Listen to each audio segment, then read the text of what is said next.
Good afternoon and welcome to Conversations Aren't Showing for Kids. This is a space that we have for families, and then we invite professionals in, but mostly try to focus on families so we can just sort of help each other out and have this sort of casual conversation about topics that matter to family members. My name is Tim Markle. I'm director of the Southern Regional Center for Children and Youth with Special Health Care Needs, also parent of a 25-year-old on the autism spectrum with some mental health challenges.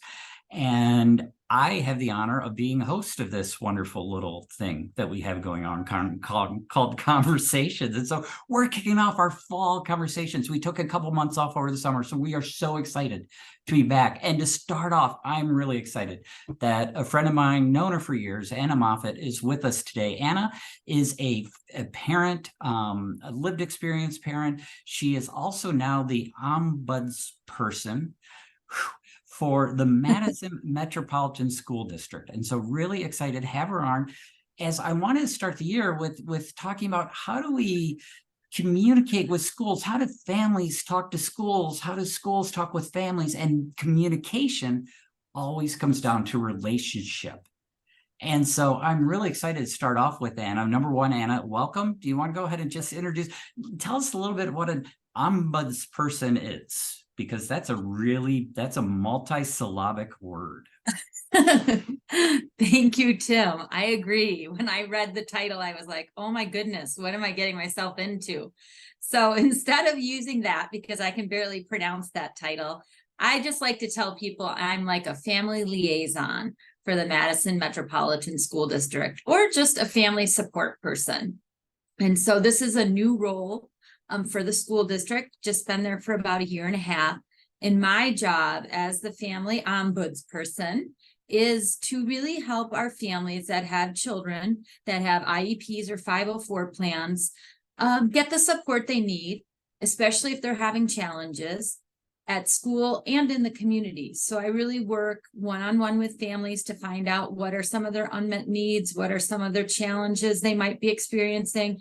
And then I try to get them connected with the right people to work through those issues or concerns. So that's a big part of my work, almost half of it. But it's also part of my job to do things like this, to connect with people in the community, talk with other family members, do a little bit of professional development for staff, for families, and just kind of get to know what's available in the community so that when families come to me, I can point them hopefully in a direction that will help them. So that's a bit about my position. Fantastic. Did you want to talk at all about a little bit of your lived experience, or because I know that you bring a lot of passion to this position? Yes, definitely. This has been a very windy path for me to get to this position. I too I am a parent of a child on the autism spectrum. He's 16 and he has some pretty complex needs. And because of those needs, I was formerly trained as an educator, but I left that profession to really support him and get his needs met.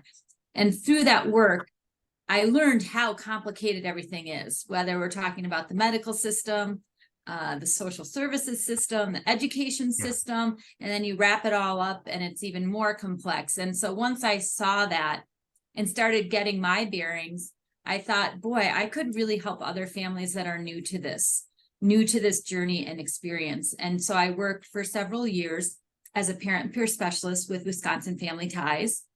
And during that time, I worked specifically with families that had children with mental health challenges. And that really was eye-opening to me to see how differently we had a school system that was sometimes treating children with mental health challenges differently from our children that may be having a developmental disability. And so that really made me see things in a different light. That work really pushed me forward to be a stronger advocate. I served on the Madison School Board for 3 years and tried to impact policy that way.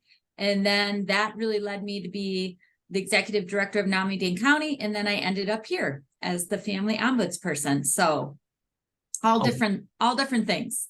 a wealth of experience, and Madison is lucky to have you. Once you get settled in Madison, if you could then become like the family ombudsman for all of Southern Regional Center and all of our outlying schools to families too, that'd be great. There'd be no increase in pay, just to be clear. But it just sounds like I would love that. such a valuable resource for families to have. But I know today we're talking about stuff that is beyond. I mean, it doesn't have to do just with Madison Metropolitan School Districts. We're talking about that interaction between families and the school. And so we started by talking a little bit about how it's based on relationships. So what are some ways that you can build those authentic relationships with your child's staff at school? Sure. And fortunately, I was just able to do something similar to this with our staff, and it was really well received, and a lot of staff just were so thankful to get these resources. So I think that's really important, because so much of this is reciprocal relationships, and we want buy-in on both sides. And I think when you're talking about building relationship, the most important thing is always going to come back to having that ongoing, consistent communication with your child's team. And, you know, I was doing a little research when I was thinking about this, because I wanted to see, so for every time we say something negative, how many good things do we have to say in order to balance that? And really the ratio that they say is 5-to-1. So when we think about consistent communication, we also want to make sure that there's consistently positive communication. Just like we as parents dread getting that phone call about some situation or hearing some negative thing about the school day, staff feel that way too. So as much positive communication we can share with the school-based staff will improve that relationship and will really build trust. And I think that's the other really foundational piece to positive relationships, that ongoing communication and then trust between staff and families. So important. And so really being mindful of that. And I think as parents, we always have to remind ourselves that although educators may be experts in the field of education or pedagogy, as parents and caregivers, we are the experts on our children. And so really seeing ourselves as an expert and making sure that we share all that important information with the staff so they know what works, what doesn't work, what are your dreams, all of these things, that you are really the key driver for how that staff is going to interact with your child. And so really taking on that role and seeing yourself as an expert, I think is so important. And I just love that. I love that fact. I love that statement because of the fact that parents do have this so unique view of their child and such a broader view than educators can have, that if there's this team concept toward education, that how the child is doing in the morning and slept the night before is going to affect how they do in school, and the sort of day they had in school is going to affect what happens after school. And wouldn't it be nice to be in the know of all those different nuances than just suddenly being surprised that whichever on your arm, this child is suddenly acting very different than she or he did the day before. And so I love that team concept of it's the one child just in different settings. And so let's communicate what's going on with that child. Yeah, and I think that's so important. And I know I've heard from some families in this district, and I'm sure it happens in other districts, where they're like, well, the case manager said I can't text with you or email with this person or that person on the team. And, you know, I try to be really clear with folks is that if your child has an individual education plan, then that means they should have an individualized communication plan. And so really the team needs to come together and talk about what does that plan look like? And at the center of the plan should really be families' needs. So that means talking with the team about what is the best way to get a hold of me. Do I respond to text? Do I like phone calls? Do I like emails? Do I like notes in a backpack? And then also too, it's really saying, what are we going to do for the year and making sure that the plan is consistent? again, so that families know what to expect and staff know what families are expecting as well. And so I just really encourage people to really focus on that individualization of your communication plan. There isn't one set plan. And I love that, because a lot of times we want to think that this is just all going to happen naturally. But we have teachers and special educators that have multiple families, multiple children. As a family, sometimes we have multiple kids or kids with multiple needs, and we just sort of want things to fall into place. We forget that some things are better off when we plan it out. So to talk about that plan of, this is how I appreciate being communicated with, this is the information that really helps me, and this is what information is going to really help you, from the family point of view to the educator. What is it that you need from me that's going to help my child succeed during that day? And then what do I need to help my child succeed after they go to school? And so that's setting out that plan, planning, making a communication plan, I think is something that not a lot of families think about.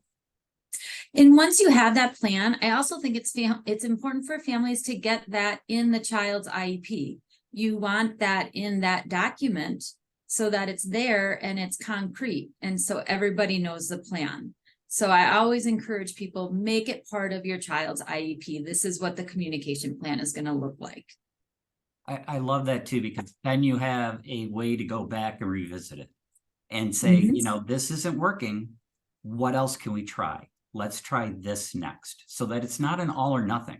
It's not working. We're not communicating. No, don't let it grow to that explosive state, but let's sit down and say, what can we do about it? Which brings me to another question. I know that as much as families and educators start this year ready, and we're just so positive, and this is going to be the best year ever, sometimes things go wrong and we have disagreements. We end up with issues. So do you have any ideas about how to maintain that positive relationship even when we have disagreements?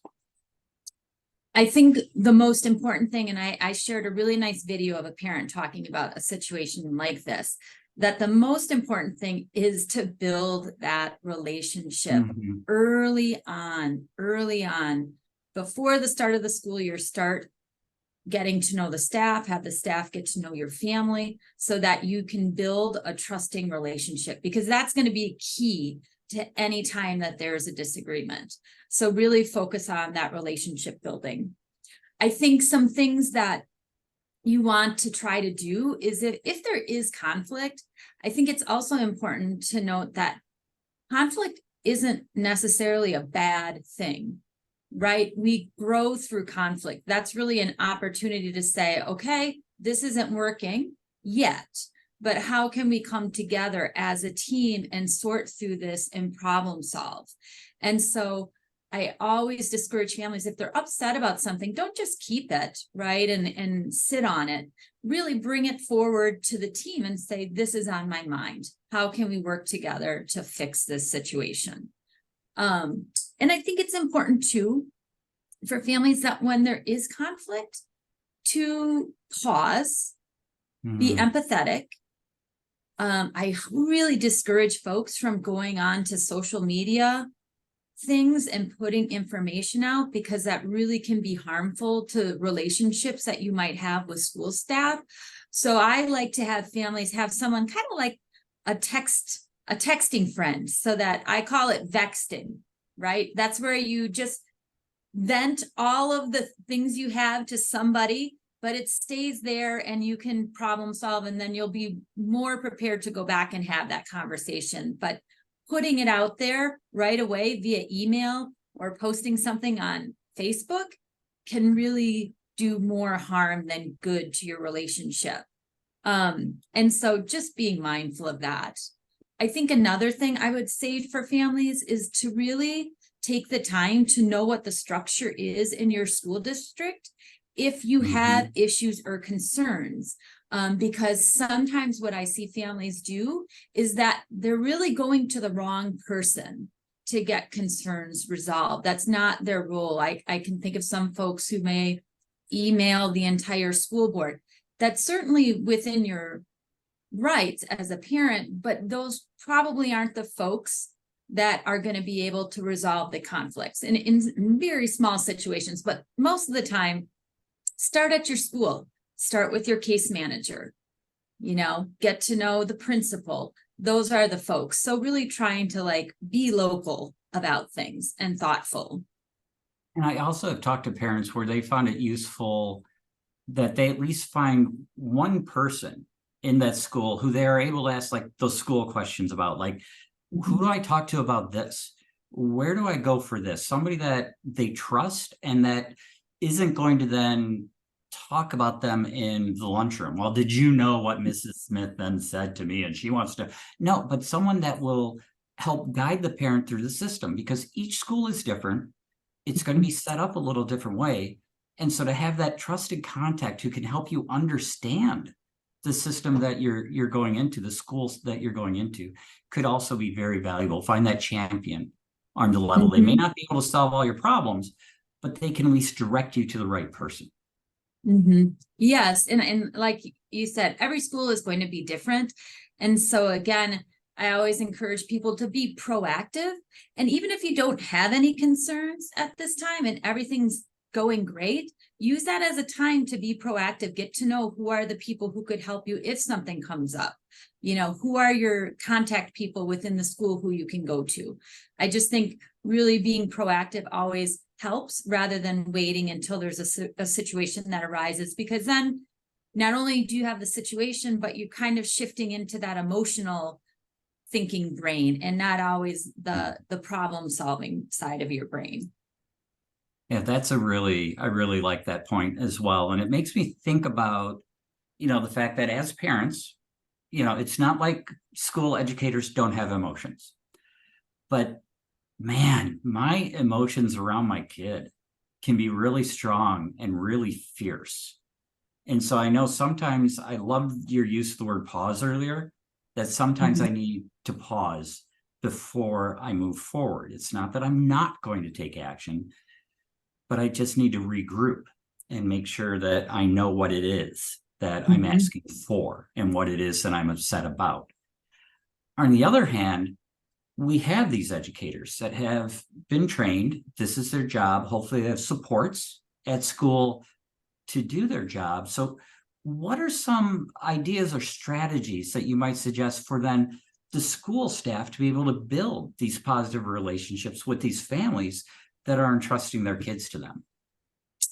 A lot of the same things that I share with families, I ask school staff to do as well. I think it is so incredibly important for school staff early on to be making those connections with families, really using time before the school year starts to gather as much information as they can. And there's lots of different nice little worksheets or handouts or polls that can be sent out, so you can really get that family feedback early on to help build that relationship with families. I think it's also very, very important. I talk a lot about this with school-based staff, is how are you talking about children? Because the way you talk about a child is how the child talks about themselves, which in also, though, what we don't think, but that's also how families can start talking about their children, which then also can go out into how the community is talking about our children. And so really telling our staff words matter. Use strength-based, non-biased, accurate words to really talk about children. I really love that words matter, because we have to be aware that there's probably always somebody listening, whether it's Big Brother in the NSA or not, but there's the chance. And so the way that professionals talk about families to each other, and during those times where it may be overheard by children, it's really important that we keep that positive, that focused language. So we watch what we're saying. Yeah. And I mean, I have it personally in my own experience with my child. And I find this comes up a lot when we're talking about children who have a behavioral component to their disability. And so my son does have that. When my son has unmet needs, he will use physical acts to let people know that he has an unmet need. He doesn't have intact expressive language, so that's how he communicates. But early on, when he was doing that, I would get these notes or emails saying, oh, Felix was aggressive today with a teacher and da da da da da. And I was like, wait a second, he's not aggressive. He is dysregulated. Something is upsetting him. But in that point in time, he is not trying to hurt anybody. And that's what aggression is, when you're intentionally trying to harm somebody. And that's not what he's doing. So really, I encourage staff to be mindful of their own language, but also be mindful of other staff persons and really calling people out and saying, is that really the right word for this child, right? Is attention seeking really accurate about what this child is doing? Or is this child just having difficulty with social skills in the context of his peers? So I think that's just one of the most important things staff can do to really build that relationship with families, because like we started at the beginning, for every negative, you need 5 positives to counteract that negative. And so if you're thinking before you make that call about an incident to the family, you should have had 5 other times where you sent something positive about that child. That also makes me think about how important it is to check our assumptions when we are dealing with families. Are we thinking when that parent doesn't make it, are we worried about why they didn't show up for the meeting? Are we thinking maybe something bad? Or it's just like, oh my gosh, they never show up for meetings. They're just wasting my time. What is my internal attitude? What are my assumptions? One of my favorite stories is that somebody was talking about how at their school, they talked as a staff and they were worried about this one child because the mom had a new boyfriend coming into the home and how disruptive that could be. And just, they had all these assumptions about what then could happen. Turns out that boyfriend was so pro-education, and that boyfriend was the support for that child getting their homework done. And if the school didn't take time to figure out what was the positive role of the change in that child's life, they would have been placing assumptions and going down the wrong road. And so we really need to watch our assumptions of why other people do things. When in doubt, let's ask. Let's politely, respectfully, with humility, question in a way that we are really interested in knowing the answer, so that we can figure out a solution together. And so I think 100%. Yeah. And I was going to say that would be ask, when in doubt, ask families.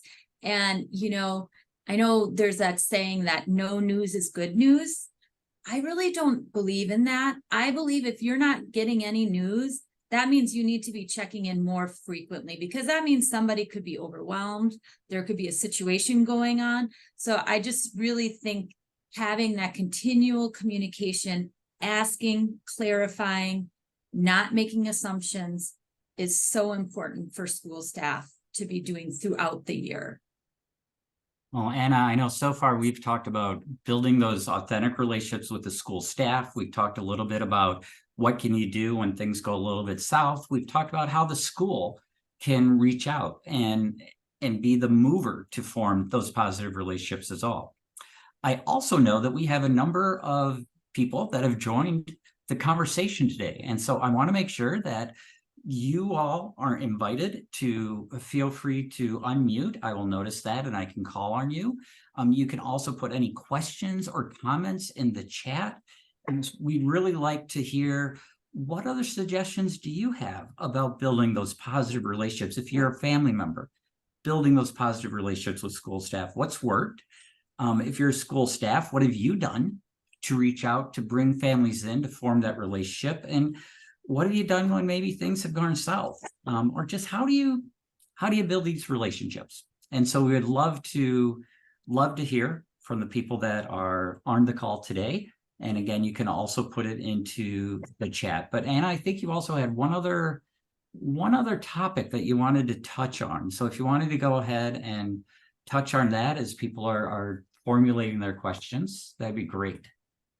What are you thinking, Tim? Sorry. Oh my gosh, I'm sorry. I just threw you under the bus. No, I am now sitting there going, wait a minute, Tim, this probably wasn't Anna. This was the next person for next week. No, I'm sorry. I thought we had one other question that you're like, oh, and I also might want to talk about this, but that was probably somebody else told Oh, me. I actually, and now I know what you're asking me about. Okay. What I did is I emailed you earlier a really nice document. Yes. It's trauma sensitive language about behavior. And so I was just hoping if you could put that in the chat. It's just a really nice way of reframing some of the negative terminology we use with more positive strength-based skill building language. And I also too did want to put in a plug for, I really love the resources you can find on Ross Green's website, Lives in Balance. Really helpful stuff for families. So tell you what I'm going to do, Anna. I will download that and I will get it attached to the recording so that everybody hears the recording. Will also have the words matter as well as a link to Ross Green.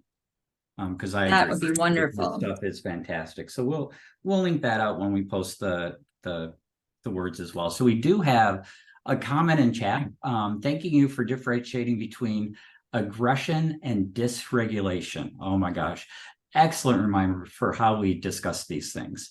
Do you want to talk a little bit more about that from your mom or your educator experience? Yeah, I mean, I just really think we have to be mindful about the words because there are some words that are really triggering that I hear. I can think of the word lazy, right? We can look in an IEP and someone will say, oh, well, that child is being lazy. Well, let's check our assumption there because that child may not have the stamina to complete a task at this time. Maybe there is something else, but it's really when you start using words like that, I can also think like inattentive, impulsive, manipulative. Like these are all words that actually do get thrown around more often than we think, that there are definitely underlying unmet needs or underlying skills deficits that's driving that behavior. So I just think keep bringing it back to that. And just questioning when you hear statements like that. And I think it's really a big responsibility of the educators to really question themselves and build their skills. I just think when we do that, it can really harm the relationship between families and schools. So. Well, thank you. I totally agree because I mean, there were times where, my son, like he didn't want to do homework. It's like, well, there's a big difference between not wanting to do homework, which does happen with children. Happens with adults. I don't want to do everything in my job every day. So it shouldn't be all that odd that my child doesn't want to do homework every single day. Mm-hmm. Or does he not understand what is expected of him? He doesn't understand what he needs to do. Mm-hmm. Or he's like stressed out because so much pressure is put onto that homework that he's then stuck in stress mode and he can't get to his intellect and he can't get to the smarts that he has because his emotions are blocking it. So I think that whole language and stepping back and looking at what might be happening and asking those questions is really important as well. Mm-hmm. And one last thing that I do think about, and this goes for both staff and families, is that getting to the point. So a lot of times I think there's a hesitancy for staff and families to validate another person's experience because people are afraid if they validate that person's experience or perspective, that somehow says that they agree with that. And so I really try to separate and differentiate between validating and agreeing, because those are two different things. And so you can validate somebody's perspective. You can listen to their concerns. You could try to see how it feels for them, but that doesn't mean that you have to agree with the situation or however they reacted, but you can validate. And I feel like that's something I really try to get staff to work hard on, is just understanding I can validate that, and it's okay. And I think what's even more important is it's really important to say you're sorry if some harm has been done.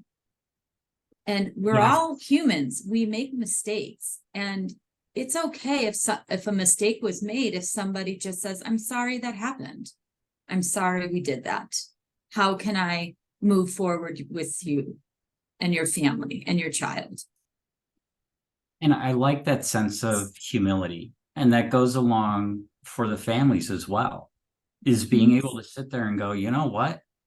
I blew up at you yesterday, and then I got home and I see it entirely differently. And I just want to apologize.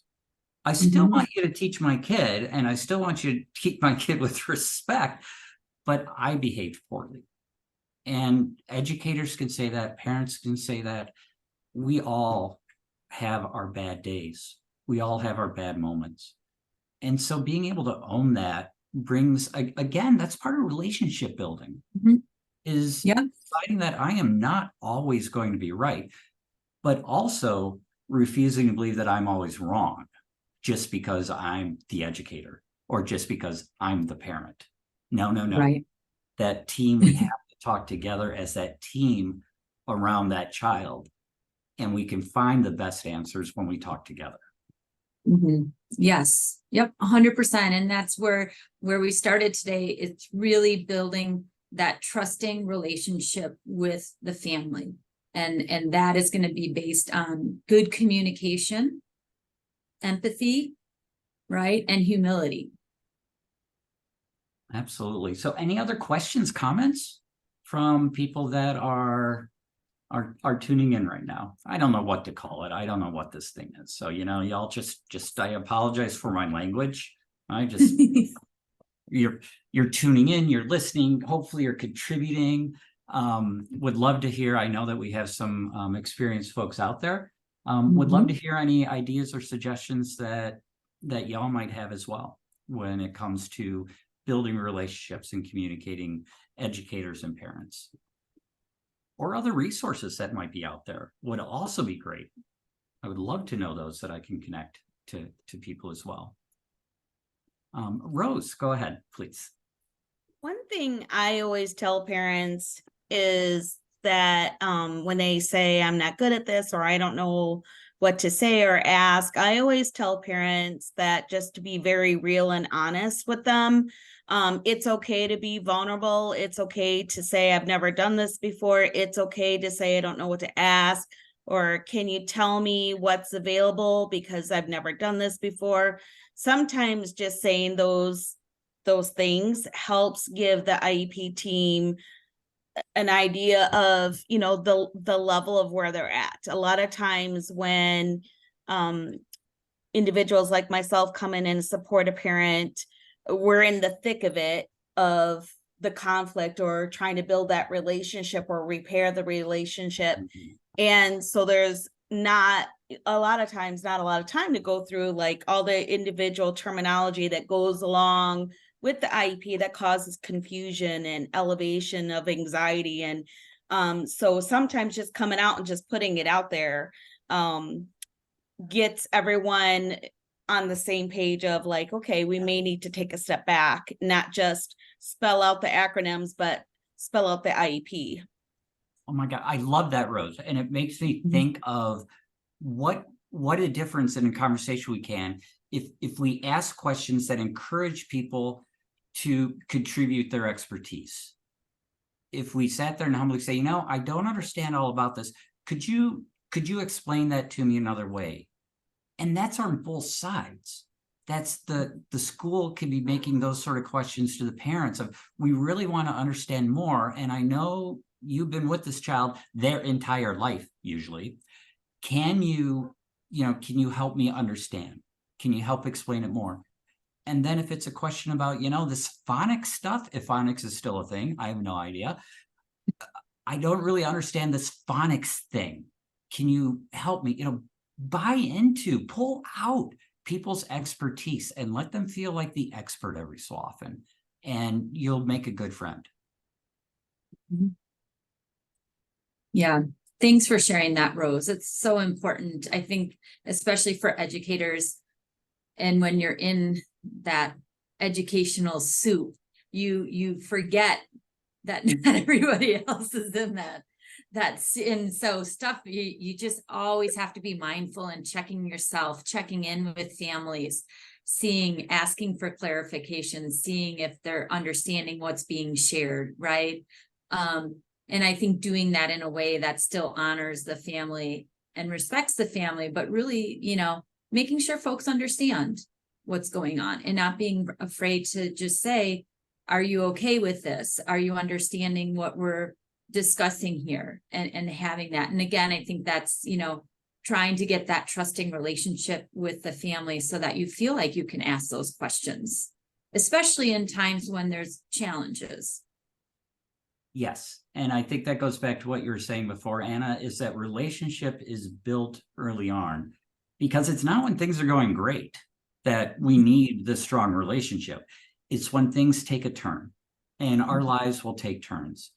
And if we have that relationship built, then we have that trust where we can go when something doesn't feel right and go, you know what? The first month was fantastic. This last week, things have seemed a little off. Can we talk about what's changed? Can we talk about what's different? Because something seems a little off to me. Does it seem off to you? And you can have that conversation because you have that relationship. I think that relationship building is really important. Yep. Other questions, comments, helpful insights, unhelpful insights? We'll take them all. Please feel free. If not, I did post a link to a very brief survey to let us know how these conversations are going and to give input to what future conversations might be. I do listen. Just had an email from a parent today that's like, hey, you have these conversations. How about having one about this? I'm like, when do you want to be on? That'd be great. So I do listen. We do respond. But any other questions or comments as we are closing out today? I did just want to share that I put my contact information in here. If folks want to reach out to me, you always can. My dream is that every school district would have a family liaison. So I'm working on trying to build that out. And if you ever want to talk more about the position, or if you just have other issues or resources that you're looking for, please reach out to me. And that reminded me, I did put in our address at the Southern Regional Center. If you're not fortunate to have an ombudsperson like Madison Metropolitan School District has, there may be some Wisconsin statewide parent educator initiative. There may be some people from Wisconsin Family Ties. We may know of some families that are active or contacts that are active in your school district, and we would love to try to connect you with them. So please feel free to reach out to us as well. Anna probably knows more about the actual school liaisons than we do. So please feel free to email Anna as well. Email us both and you will get just a slew of information, I guess. But Anna, any final thoughts on building relationships and positive communication? I just thanks for having me. And, like I said, it's so important. It can make such a big difference for your child and their academic outcomes. So communication is key. Thank you. Communication is key. Relationships is key. Keep talking, keep assuming the best of each other, and continue to ask those questions. Anna, thank you so much for being here today. Everybody else, thank you so much for joining us. Really appreciate it. Hope you can join us next week when we'll be having a parent panel. See, this is what I get for not preparing things in advance. So we're going to be talking next week. I think it's my parent panel next week. I don't know, but this group, if they all show up, oh my gosh, I don't have to say anything. It's one of my favorite. It's one of my favorite things. I'm hoping to have them on regularly, and then I just take the day off. But thank you for being here. Again, feel free to reach out to Anna. Feel free to reach out to Southern Regional Center. Have a fantastic day, and I hope this cooling trend continues. Bye-bye. Bye.